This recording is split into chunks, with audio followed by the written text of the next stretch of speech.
Urologists and cancer specialists have weighed in, and the notion that Joe just now got advanced prostate cancer, well, that's about as believable as COVID was caused by bats. The vaccine prevents infection and spread. 2020 was just the peaceful summer of love. Men don't have an advantage in women's sports, and Joe Biden was mentally and physically fit to serve. Don't forget to like, comment, and subscribe to the show on YouTube at Tomi Lahren is Fearless. The show starts now.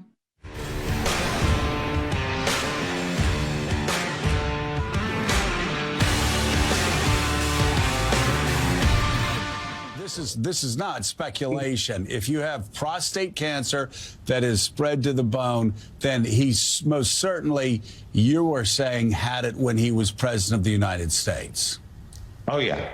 He was serving in the Oval Office. You believe that he knew that he had prostate cancer, and even potentially as he was running in 2020 before he assumed office?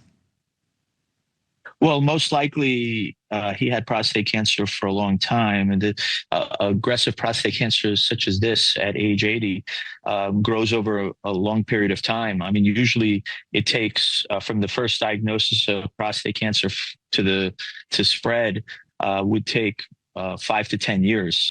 Really, really surprising that it's this advanced at the time of diagnosis. Now, you can miss prostate cancer, but The evidence keeps piling up that the Joe Biden cancer diagnosis was hidden and perhaps for years from we the people. That and the big lie that Joe wasn't suffering from cognitive decline. You know what? If they hadn't bald-faced lied about the cognitive decline, perhaps we wouldn't so ferociously question the cancer cover-up, but here we are. They did this, and now all bets are off. We question everything, and we damn well have a right to. For those like David Axelrod and others who assert we shouldn't talk about any of it, well, too bad and good try. His medical condition now, his announced medical condition now, do you believe that silences or delays a lot of conversations about his, last year and a half of his presidency for now? Yeah, well, I mean, I think those conversations are going to happen, but they should be more muted and set aside for now as he's struggling through this. Don't bet on it, bucko. Medical issues are private and personal. Unless you're an elected representative of the people, much less president of the United States. One person representing over 300 million of us to the world, you bet your ass we get to ask questions. We had a right to know then, but we still have a right to know now, maybe even more so. The jig is up. That ship has sailed. Fool me once, shame on me. Fool me twice, shame on you, as the saying goes. So here is the real question here. If not for that disastrous debate performance on June 27th, 2024, would they have really allowed him to not only run, but potentially win another 4 years? And then what? Was this their plan to get their first female president, to get Kamala in there without receiving a single vote? It's so icky, it's so twisted, and yes, there will be a reckoning for all of this. The lambs will not forget who built the slaughterhouse. Joining me now is someone I am very anxious to talk about all of this with, and oh, you bet I've got some questions. Democrat strategist, and boy, do they need it, former press secretary to Jill Biden, Michael LaRosa, our friend. Michael, I couldn't think of a better time to have you. I have a lot of questions for you. You're usually very honest and transparent with me. So I'm going to right out the gate ask you this. Has Joe Biden had cancer for some time? I have no idea. You have no idea. With all the medical experts weighing in, though, do you have your suspicions? Okay. Well, let's just say, yeah, of course. And I'm only listening, hearing Zeke Emanuel on a show like Morning Joe, that's what was kind of jarring for me. To hear his doubts was really kind of a shock. Look, I'm not a doctor, but like you, I'm listening to all these doctors and I'm shocked by what I'm hearing. Would I put it past the people around the Bidens to sort of try to muddle the week with this kind of news to take some of the air out of the book? No, I would not put it past them. I think that's going to backfire because I think this cancer diagnosis and the announcement of it, while tragic and heartbreaking, I don't want to take anything away from somebody battling cancer, certainly not. But if they thought that this was going to, as David Axelrod said, mute or soften some of the discussions around the cognitive decline, I think that they are sorely mistaken. And I think that people, rightfully so, are pretty pissed off, Michael, because, you know, we're getting more and more information about the Biden cover-up of the cognitive decline. And now we get this information, and you got these medical experts saying, yeah, very odd to have missed this long if this is just a new diagnosis.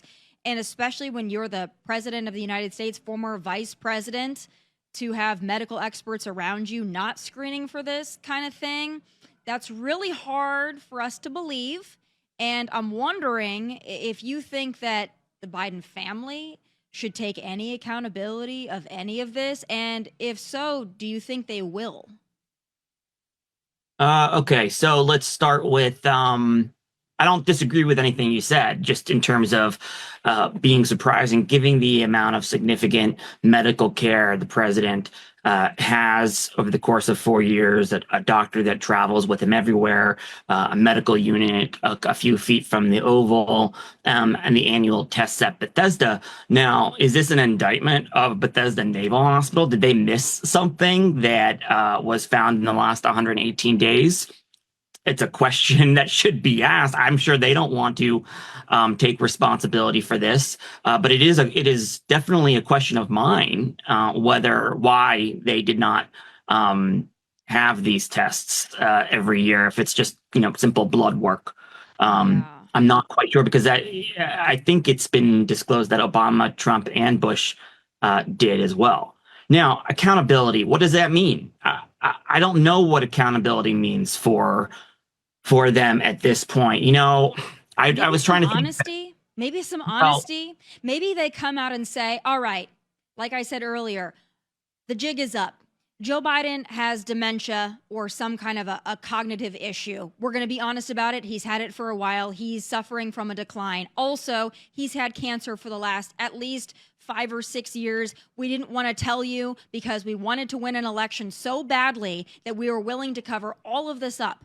That is honestly what they should do. Now, I'm not going to hold my breath. That's never going to happen. But boy, it's getting to that point where somebody is going to need to pay the piper here.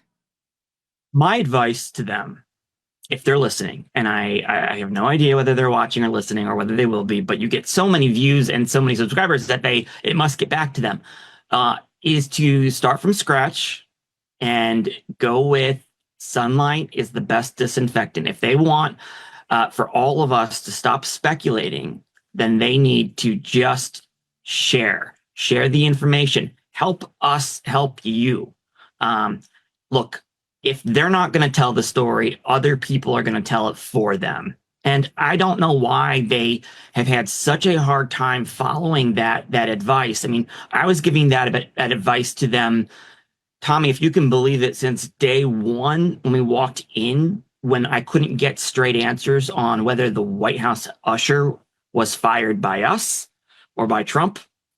I couldn't get straight answers on dog bites, the seriousness, and, that escalated and became a drip, drip, drip, drip, drip controversy for a long time.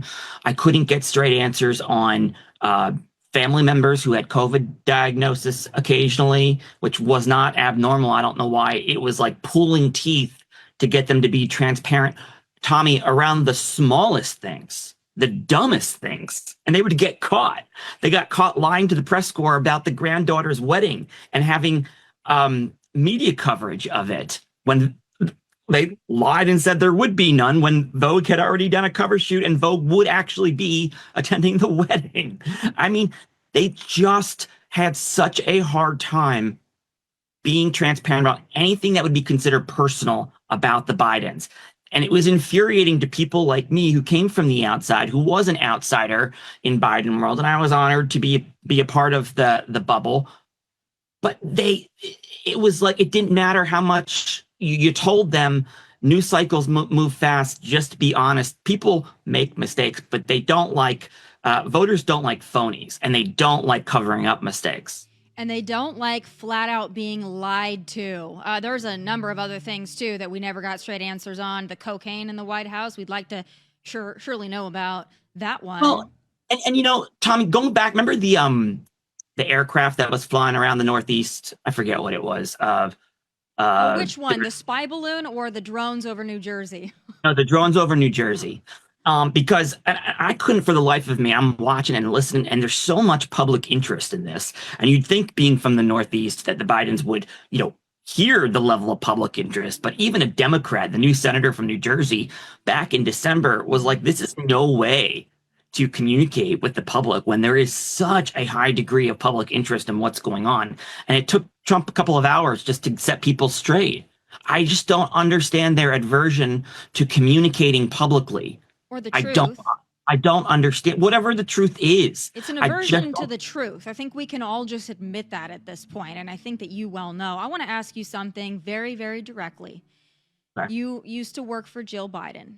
There are a lot of folks, including myself, that are saying Jill Biden, with all that we know, not just the cancer diagnosis that seems very suspect at this time, but also with the cognitive decline, with the tell-all books coming out, there are a lot of folks on the right mostly, but even some on the left that are saying, boy, with all this information, Jill Biden really seems like a monster. So I want to give you a chance to address that, because if you're somebody's wife and you're watching them struggle physically and mentally and medically, and you keep propping them up to go more and longer and harder for more years through more campaigns, that's kind of monster behavior. No, I couldn't disagree more. She's not a monster, and that's not what she did. I got to be honest. That's not, she doesn't care about politics enough. She really does. Does she care about power, though? Because how else do you rationalize that? And I want to give you a chance to. I really do. I want to give you the floor.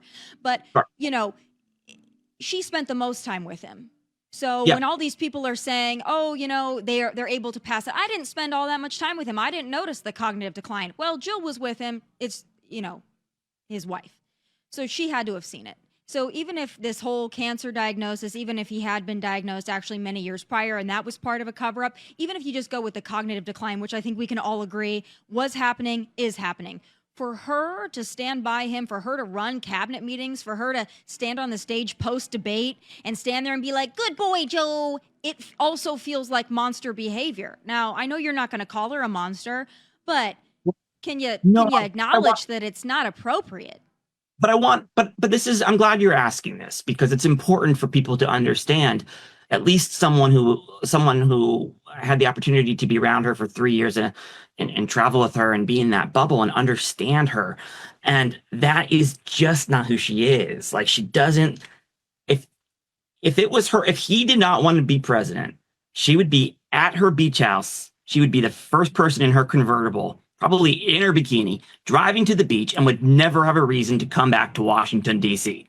She doesn't like politics. She loves her husband. She loves him, but she had her own life. She had her own career. Being first lady was an honor for her, but it wasn't fulfilling for her. It wasn't what gave her fulfillment. She had a career of fulfillment, and she was still pursuing her career. She had 3 advanced degrees. He did his thing. She had her thing, and they supported each other through their own professional journeys. Now, did she want him to fight? Of course she did. When the people who doubted Joe Biden doubted him, was she all for fighting and pushing back? Of course she was. But she didn't. And I gotta tell you, Tommy, I was there. I used to be so angry that we weren't doing more to pursue our own agenda in the East Wing, to do more things that could be helpful to her husband in terms of initiatives. But she didn't want her own policy agenda. That East Wing was a surrogate operation. It was a continuation of the permanent campaign. And when I mean permanent campaign, I'm saying we went out there and stumped. We traveled to 38 countries and 75 cities, and I think it was 18 countries and 38 states in that first year and a half, because we were out on the road stumping for his agenda, for the rescue plan, for the Infrastructure Act, for Build Back Better, for what's the other thing? Oh, and vaccinations all across the country. We were only there as a partner to the West Wing to help with the messaging, and she was a surrogate. But she didn't use the office of the first lady the way I thought she could have used it. And she had no interest in politics, and she certainly didn't go and lobby members of Congress for anything the way other first ladies have. And that's, by the way, not a bad thing. She just didn't want to do it. She also did not like to be lobbied herself by members of Congress. Her only interest really was being an advocate for him. Yeah. But she's also not, but like, here's the other thing about Jill that you need to know, Tommy, like, she's not comfortable in a zone that she doesn't consider herself an expert. Now, I think she has a better gut than a lot of people give her credit for, and she knows her husband better than anybody, but she would never, if Mike Donilon and Valerie, her sister-in-law, or Ted Kaufman, or those other people around here said, Jill, you have to stop him, she would listen. She would listen in a heartbeat. But that's not what was going on. So what happened? Because he wanted to run. And I think it's he also wanted to, but so what you're saying is maybe she did say something like, "Hey, it's time to, hang him up," and he was like, "No, I'm going to keep going," and she's like, "All right, I support you." You're telling me that that's more the narrative? I think it's in '87. And you have to understand the Bidens. Like, you just have to understand what's in their blood. And when the '87, remember, they were like the Kennedys of Delaware. They were the golden. He was being groomed to run for president.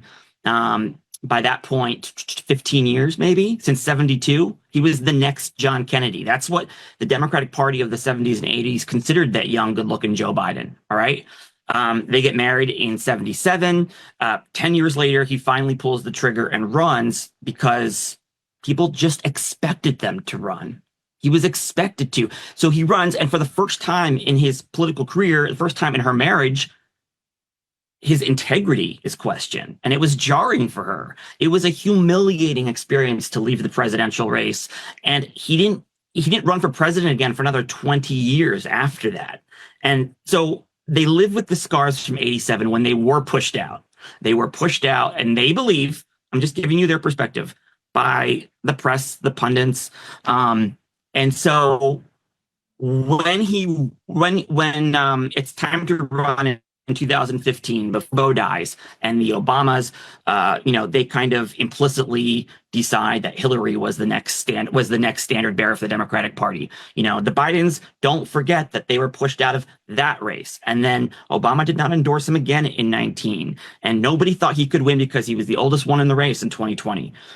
Nobody thought he could beat an incumbent president. Nobody thought he could bring back bipartisanship, and nobody predicted the overperformance in the midterms. They viewed this as just another case of Joe Biden being doubted and being underestimated, and that Joe has defied gravity every time he was doubted. So this was no different to them. Gravity was maybe his worst enemy there at the end. But I will say this. When I say them, it's not just Jill. It's Mike. It's Steve. It's Val. It's his family. It's all of them. Jill would not make a decision like that. That was outside of her comfort zone. Okay. Well, then, thank you for that background information. But go ahead. I'll say this: there are two people maybe you've heard of. John Anzalone. Anzo was our chief pollster in 2019, 2020. Steve Shale, a Biden loyalist, ran our super PAC. They were giving Biden data. They were giving us data throughout 2021, 2022, mood of the country, sentiment, inflation, economics, the Virginia governor's race. They were iced out for giving the boss the real polling. And they were cut off from giving any more information. Anzo wasn't even asked back. And Steve Shale was never even invited to the White House in 4 years. They didn't want to hear it. They didn't want to hear the truth. Correct. Wow. They did not hear bad numbers. And last thing I'll tell you, and I'm starting to tell people this more, but like that summer of 2022 for the midterms, donors, big donors came up to her directly and said, your family has sacrificed so much. You guys restored democracy, restored institutions. You saved us from that lunatic. But the democracy, the pro-democracy, the democratic savior part of his legacy can also be turning the next phase over to an open democratic process of candidates to succeed him. And please don't do this. Please don't do this. There were donors that said that to her face. And every time the media and every time donors did that, it was like fuel to the Biden order. So what it sounds like to me is that I still believe it's entirely a cover-up. Many do. But it also just feels like they are very, very self-centered and egotistical and indulgent. So it's about them winning and them proving everybody wrong and not the flipping country.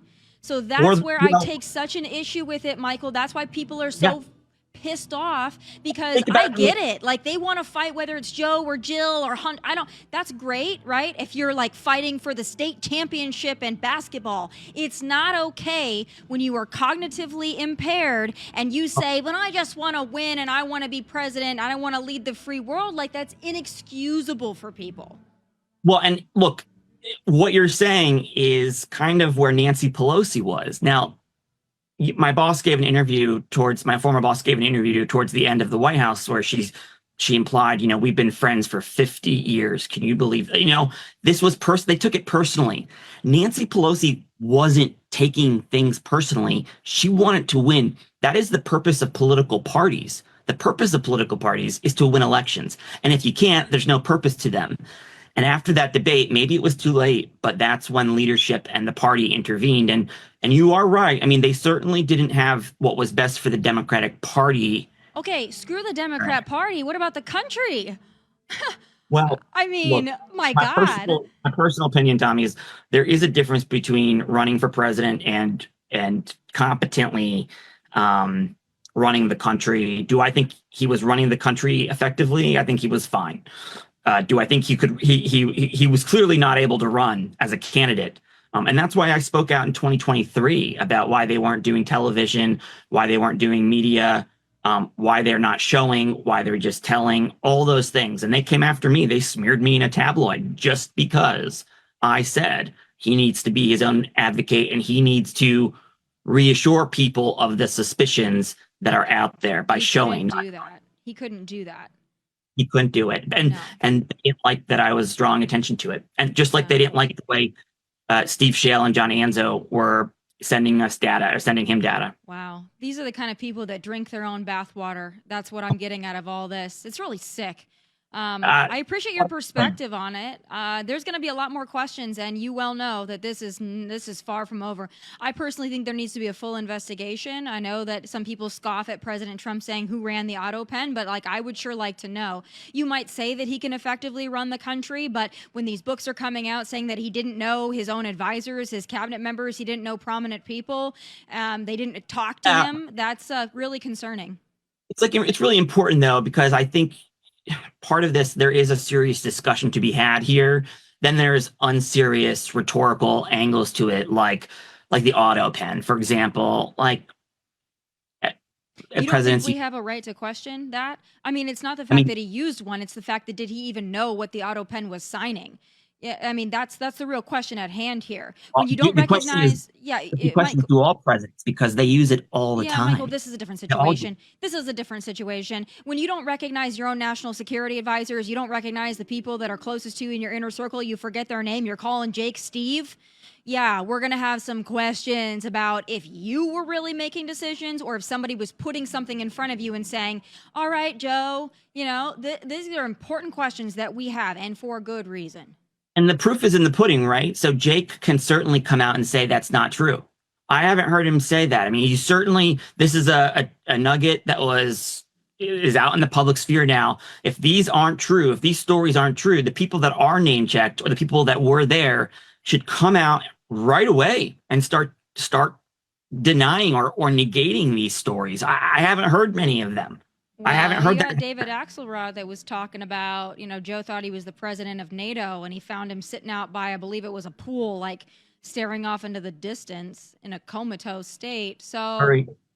But look, again, there's also things like you mentioned the cabinet meeting. She never ran a cabinet meeting. Why was she there then? And why was she talking? And why was he sitting there like a mute? I think she only sat in on maybe 2 cabinet meetings, and it was when he was introducing her to make announcements on the women's health initiative, which they did in the cabinet room, but she didn't run cabinet meetings. Well, let's be honest. She was there in case Joe was failing. She was there as a lifeline. She was there just like she had to be on The View a couple weeks ago. She has to be by him in case he self-destructs. She's got to be there. That's what a good wife does. I would do that for my husband. If my husband was cognitively out to lunch, I wouldn't let him run the country, though. That's the difference. Okay. I really appreciate all of your context and all that. I'm going to move off of that because we've got a lot to talk about, and I want to get your strategic prowess to work here. So lots to discuss. Maybe let's go with immigration. Do you think strategically, from a Democrat strategist perspective, do you think that the messaging that Democrats are delivering to the American people now of we must have due process for each individual criminal, illegal alien, accused, gang member, rapist, murderer, etc., do you think that that message is landing well? No, I don't. I don't understand why Democrats whipped against the Lake and Riley Act in those first few weeks of the new administration. It was very low-hanging fruit.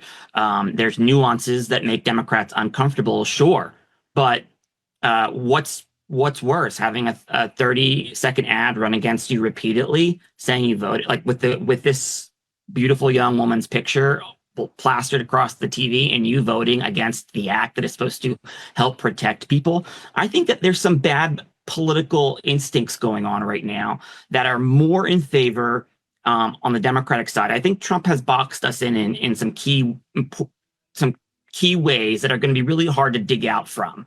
One is on immigration.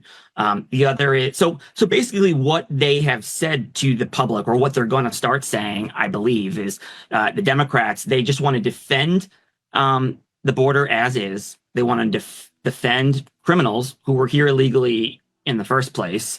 They don't want to protect you. They want to defend elite institutions. They want to defend the media. They want to defend the bloated, wasteful government spending. There's nothing about change in our message. We don't have to have one message. We don't have to have one messenger. That's not the point if we're trying to get power back. But we can't take positions that are so culturally frightening to independent voters. And that's the problem. That's a big problem that we're going to have to get over. Now, we have a great chance of taking back the House because of the sheer math. But it's going to be these cultural issues and issues like immigration that are going to hurt Democrats. And what Democrats have always struggled with is that the way we win majorities is by winning Republican districts or purple districts or districts like the Allentown, Pennsylvania and Scranton, Pennsylvania, which we lost in 2024. It's no secret what ad played on a loop in 2024 over and over again for 3 months, right? The transgender ad there, she's for them, Donald Trump's for you. We know what the problem areas are, but my party seems to be indifferent about some of the realities because it doesn't matter how much Trump, in our view, screws up the economy or is screwing it up. If voters don't feel safe or they don't feel like we are on a common sense wavelength with them when it comes to boys competing in girls' sports, I say this as a former Division I athlete, they're not going to trust you on the economy, or maybe they do. They want to find a reason to vote for you, but you're not passing the common sense test, and we are not passing that common sense test on some of these issues yet. Do you think it's because they don't have common sense? Because, my thing on this, going back to immigration, it seems like Democrats just really want the criminal aliens to stay here. And it used to be that they would say, we'll work with you on getting the criminal aliens out. And now they're sitting in Newark at a detention facility, literally assaulting ICE agents and blasting the F word, trying to get criminal aliens out, saying they haven't been given enough due process. All the gang units and the courts saying that these people are gang members. That's not enough for them. Like I don't know what they need at this point, but it seems to me that they're just fighting tooth and nail to keep all illegal aliens in this country. And obviously, I feel like I know why. I feel like it's because they want to pad their congressional districts. They want to get, that census to include illegals so they can get more seats and more representation. And also they want to eventually get these people voting. But if that's not the reason, I can't think of why else you'd want criminal illegal aliens just jam-packed in this country. Well, so I think electorally, like the border states, if you look at the border states, most of the members of Congress and the senators, governors who represent border states are Democrats. I don't know if it's an electoral issue. What I think it is more related to identity politics. And this isn't an identity politics example, but think about this. I just want to show you, explain the immigration thing in the example of Kamala Harris and what's it called? Oil drilling, the Pennsylvania fracking, right? Fracking. I'm from Pennsylvania. I'm from the Northeast. One slice of one region of Pennsylvania cares about fracking, but it was weaponized pretty aggressively against her. Never has an election in Pennsylvania hinged on something as unique and niche as fracking. Now, all she had to say, Tomi, was Biden-Harris, our record, we unleashed more drilling. We unleashed 1.7 million acres of drilling in the Gulf of Mexico or America. We greenlighted the Willow Project in Alaska. We produced more oil, more crude oil every day on average than Donald Trump did in 4 years. Why would I ever ban fracking? All she had to say was that. But why do you think she didn't?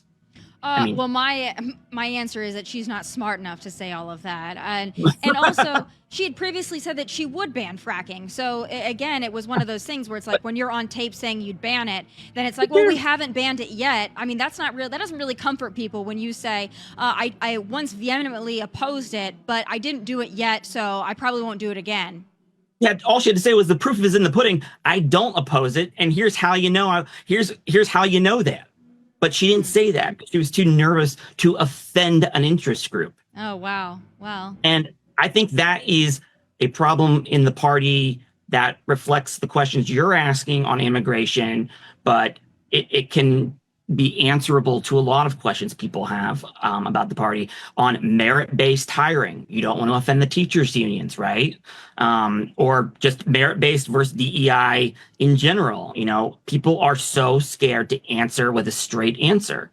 And that's going to be death to the Democratic Party if they don't get off the script and start leaning into common sense answers or having an opinion at all. Mm-hmm. People will forgive you for things they disagree with, or if you make mistakes. They won't forgive you if they think you're a phony. A phony, or just not standing up for victims, not standing up for the American people, literally putting everybody else ahead of decent, hardworking Americans. That seems to be what the Democrats right now are going with. I want to play a clip, though, because Hillary Clinton is not a great messenger for you guys. I can't think of a worse messenger, but there are a lot. I mean, Tim Walz, Kamala, also not great messengers. But Hillary Clinton, she's back out there, and I think she just does this because she wants attention. She said a couple different things. I want to play the one first, though, how she said that we don't really need to have more babies because the illegal aliens will have them for us. Let's take a listen to this. As I posted the other day, this very blatant effort to basically send a message, most exemplified by Vance and Musk and others, that, what we really need from you women are more children. And what that really means is you should go back to doing what you were born to do, which is to produce more children. One of the reasons why our economy did so much better than comparable advanced economies across the world is because we actually had a replenishment, because we had a lot of immigrants, legally and undocumented, who had a, larger than normal, by American standards, families. That's quite the assessment there. I'm going to give you what I heard there, and you tell me if I'm wrong.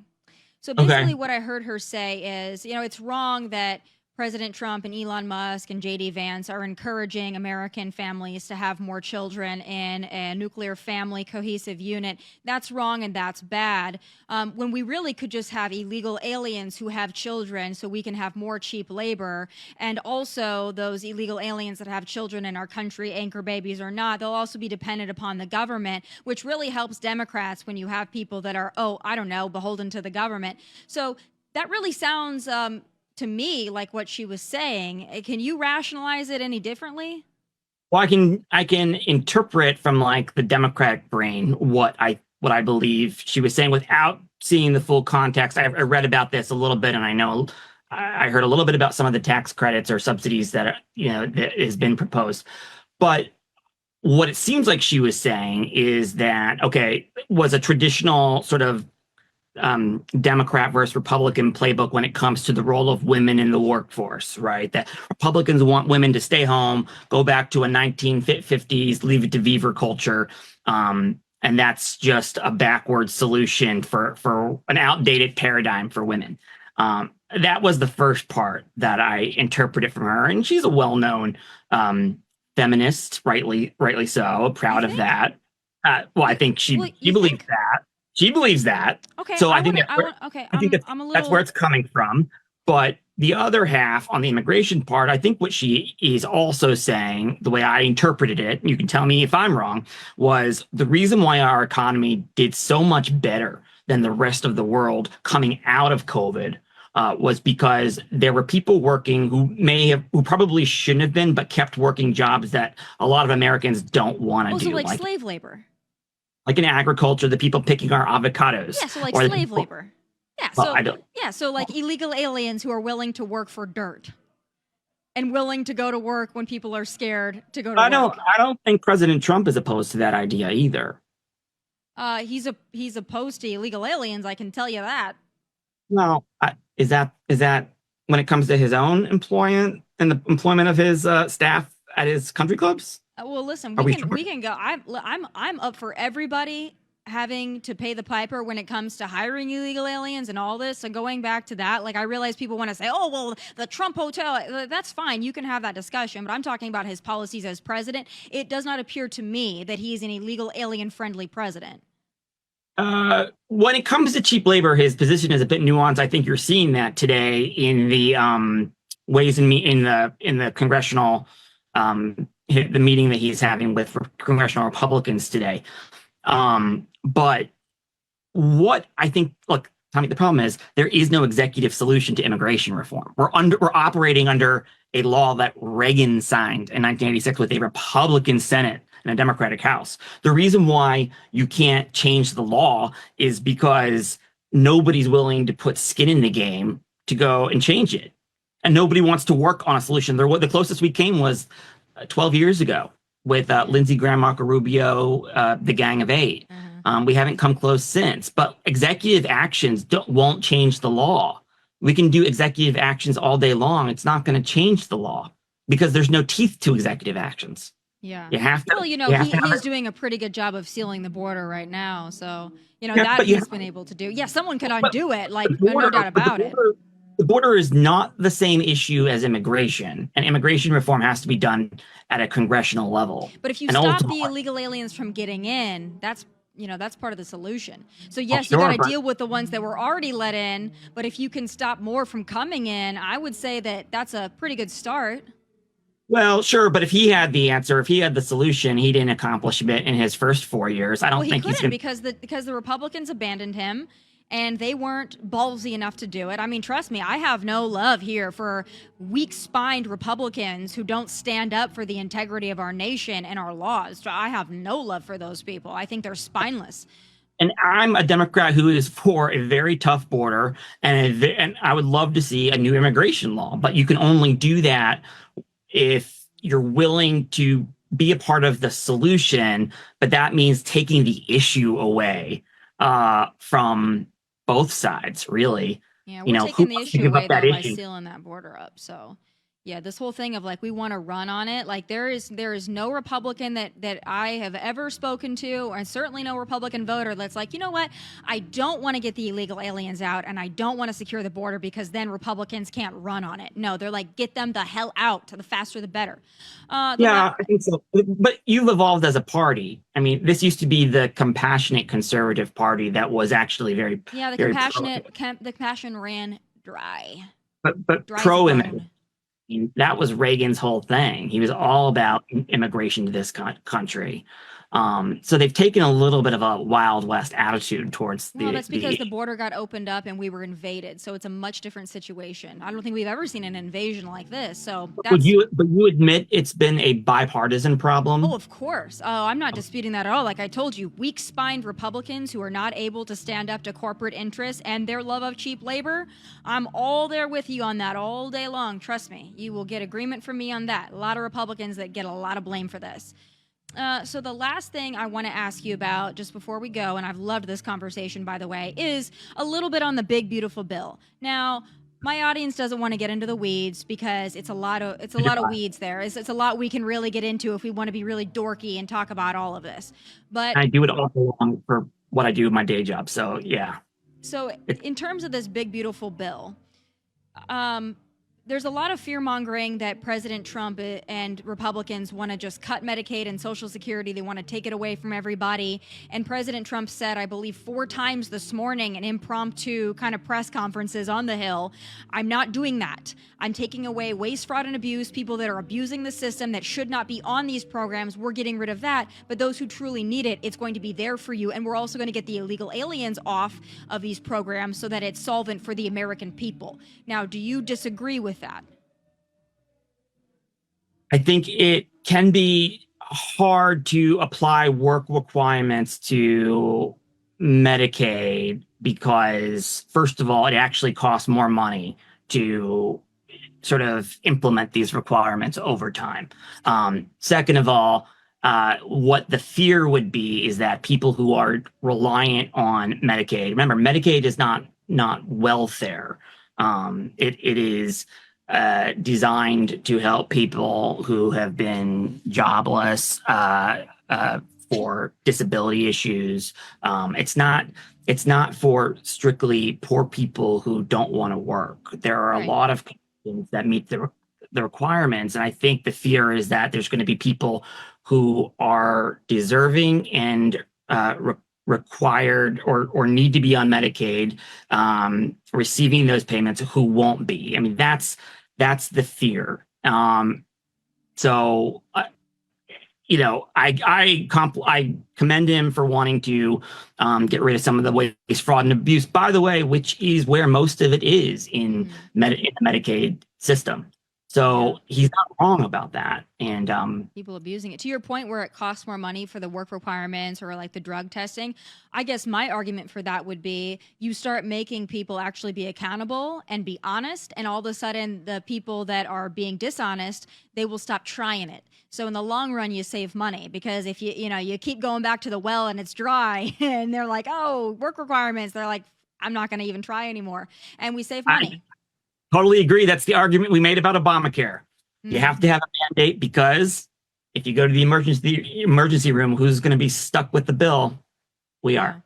Well, forcing people, though, with an individual mandate, that's another discussion. We don't have time for Obamacare. Medicaid requirement, same thing. Requirement. Yeah, mandates. work requirement, that you work. I'm not requiring you to have health insurance, but I'm going to require you, if you're going to take money from the government, that you actually have to work if you're able. But you can't work if you're sick. Yeah, that's what we're talking about, though. The people that are abusing it, that are not sick, that are just deadbeat dads who are doing nothing. That's the people we need to get off. Well, and the illegal aliens, get them off. I won't argue. I do have one last thing to ask you about. What's your assessment of David Hogg? Can I be honest with you? I would hope you would be. That I don't know. I've followed the controversy a little bit. I agree that what he is saying about the establishment, I think the establishment and the fear of challenging the establishment is why Democrats are where we are. No one was willing to have uncomfortable conversations when we needed to, and that's why the party is probably in the position it's in right now. I agree with him on that broadly. Totally agree. I don't think it's appropriate for an officer of the DNC, to be sort of raising money to primary Democratic office holders. So do you think that them stripping him of his chair position due to a gender balance issue, do you think that's going to help the DNC? Oh, no, I don't. I don't think that's going to help. I think like there's a perception issue here too, right? Is the juice worth the squeeze for the Democratic National Committee? They have to think about that. And again, I think I'm probably conflating two separate issues. You're right. You're talking about the latest, what they're trying to have another vote, essentially, right? For two of the vice chairs. Yeah, because there wasn't enough gender balance. Like that is everything that reflects what's wrong with the Democratic Party, right now. No kidding. So I'm opposed to that. No, I would not do that simply for perception issues. People forget that political parties are not mini democracies. They're not democratic even in themselves. They're parties, they're groups, they're clubs that you join. They're not families, they're not religions, they're not cults. They're there to just win elections and stop doing things that make it hard to win elections. And that would make it hard. Wow. You know, have you ever thought about becoming a Republican, Michael? Because I don't know. I'm just calling balls and strikes. No, I just don't. Have you ever thought about becoming a Republican? Seriously? Because No. every time I talk to somebody who's on the Democrat side or has a more liberal perspective, as I talk to them over the months and sometimes even over the years, every time I have them on the show, they get a little more conservative and a little more conservative and a little more conservative. And I believe it's because your party's left you, because your party has become so extreme and stupid that it's hard for a reasonable, rational person like yourself to be associated with it. So would you consider becoming a Republican or a conservative or even an independent? No, but I will take your point about the party leaving you. Look, my interest is in winning elections, but it doesn't help you win elections if you don't understand or you're not processing or you're not talking about the mistakes you're making or the numbers that exist or saying the sky is red when we know it's blue. And by the fact that I have been talking about some of these things going back to 2023, I can show you and send you stuff, but I was attacked by my own party. And look, it broke my heart. It was hard to see your former teammates and colleagues come after you just because you took off the jersey to say, hey, we have a problem here. We loved polls 4 years ago in 2020 when we led in 251 out of 256. We need to look at the polls and understand and confront our vulnerabilities, not hide behind them or deny polls, deny data, and deny journalists. That's usually what we say Republicans do, but we were doing it ourselves. And so while I never say never, but no, I'm a Democrat. I'm probably a Democrat who comes from ground zero of a swing district in Allentown, Pennsylvania, a district that went Obama, Trump, Biden, Trump, one of two counties in Pennsylvania that did so. And your real life experiences and mine are sort of reflective of my own, opinions now. But doesn't mean I'm a Republican, but it does say like the Democratic Party isn't going to be successful if it's just a coastal elite party, and that shouldn't be news to anybody. Mm-hmm. Well, have to win back Allentown. You're very wise, and they would be wise to listen to your strategy. I'm not sure they have it in them, though. Well, that's the thing. If you want, you have to win election in order to win the argument and govern. You have to win elections first. Yeah, that's the bottom line. Like you have to win. We've been in the wilderness before.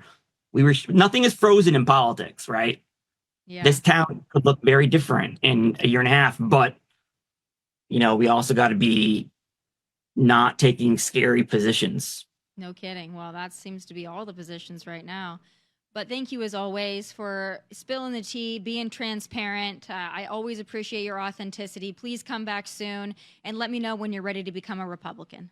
I'll let you know. I'll come back to Nashville and we'll do it on set. Great. I promise you this. Republicans have more fun and they're just overall better looking. So take that in, consider it. I won't.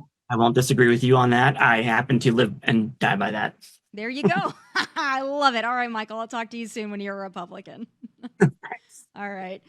Come hell or high water, President Trump is going to keep his promise to deport criminal illegal aliens out of your country, and God bless him for it. It's time for final thoughts.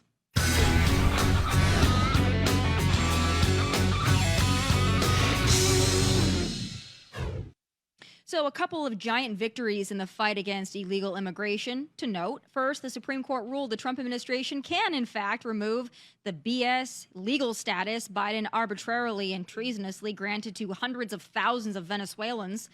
Yeah, that was the bullcrap workaround Joe Biden's puppeteer orchestrated to allow over 300,000 Venezuelans to use an app to fly here and get perks, work, and, of course, not be detained. But that's over now. The Trump administration should soon be able to send them packing. That's not the only victory scored by the Trump administration. Take a look at this footage out of LA. All right, it's a sight we thought we may never see. That's the transfer of criminal illegal aliens right out of an LA jail and into ICE custody to be deported. Now, LA didn't up and change its sanctuary BS policy, but rather this jail is being essentially forced to cooperate with ICE as a part of the Trump-appointed U.S. Attorney's Operation Guardian Angel. It goes like this. Thanks to our own Bill Mallusion for this info, by the way. A federal task force made up of ICE, FBI, HSI, DEA, and ATF working out of an office in downtown L.A. All right, every single day. They are now scanning criminal databases with fingerprints and identifying illegal aliens in jails throughout Southern California who've been previously deported from the U.S. If they've come back to the U.S. after a deportation, they've committed a federal felony under 8 U.S.C. 1326, known as illegal reentry. So as soon as the task force IDs an alien booked into a local jail who has a previous deportation, they seek a federal criminal warrant on them for felony reentry signed off on by a federal judge. So unlike an administrative ICE warrant or ICE detainer request, these criminal judicial warrants for 8 U.S.C. 1326 cannot be ignored by sanctuary jurisdictions, and California's sanctuary state law cannot shield aliens from these criminal warrants. So instead of releasing the alien inmates and ignoring ICE detainers, jails must hand the aliens over to the feds regardless of sanctuary policy. So this will, in essence, neutralize California's sanctuary policy and allow ICE to get these illegal alien dirtbags off our streets, off our dime, and out of our damn country. Like I said, if the Trump administration has to get creative, so be it. Come hell or high water, they're going to get it done. No stone will be left unturned. You come to this country illegally, and worse, you commit more crimes once you're here, well, you're going to be detained and you're going to be deported. So don't come. Don't come. Those are my final thoughts.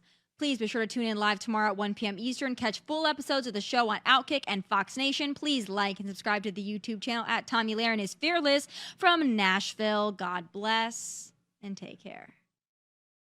Hey, thanks for watching. If you want more of my hottest takes, must-see conversations, and of course, my final thoughts, click here and make sure you subscribe here so you never miss a beat. I'll be here every weekday, and I hope you'll join me.